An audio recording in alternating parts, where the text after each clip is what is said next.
Pourquoi Dieu permet-il que les souffrances entrent dans ta vie? Ces 3 personnes dans la Bible donnent la réponse. Beaucoup de personnes pensent, si je crois en Dieu, ma vie devrait devenir de plus en plus facile et mes problèmes devraient diminuer.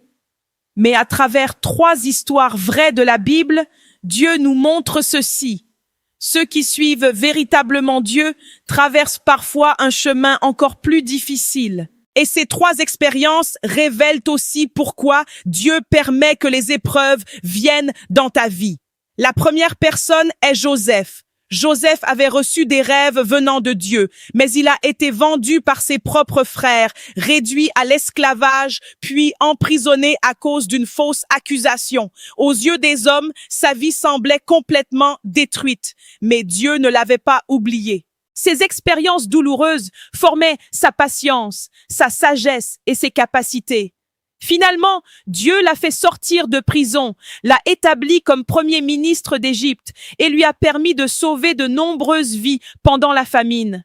Alors, le moment difficile que tu traverses aujourd'hui n'est peut-être pas la fin, mais l'endroit où Dieu est en train de te préparer. La deuxième personne est Abraham et Sarah. Dieu leur avait promis un fils, mais ils ont attendu 25 ans.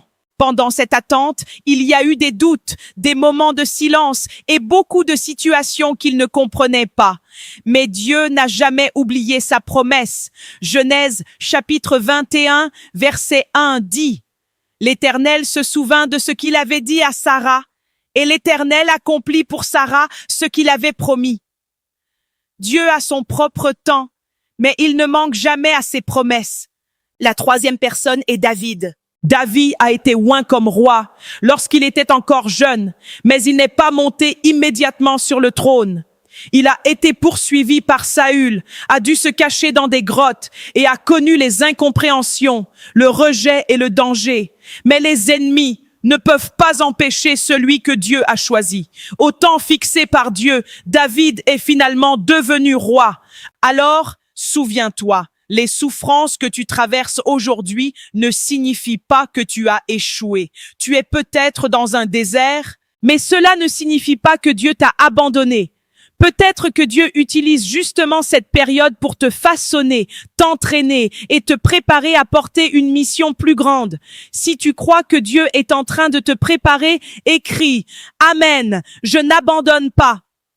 Partage aussi ce message avec une personne qui persévère actuellement dans son désert spirituel. Si tu souhaites approfondir l'étude de la parole de Dieu, contacte-nous via le lien WhatsApp de la page d'accueil ou envoie « Je veux apprendre la parole de Dieu » au numéro affiché en bas de l'écran pour rejoindre notre groupe gratuit d'études bibliques. Tu apprendras comment affermir ta foi dans les épreuves, attendre le temps de Dieu et te préparer à accueillir le retour du Seigneur.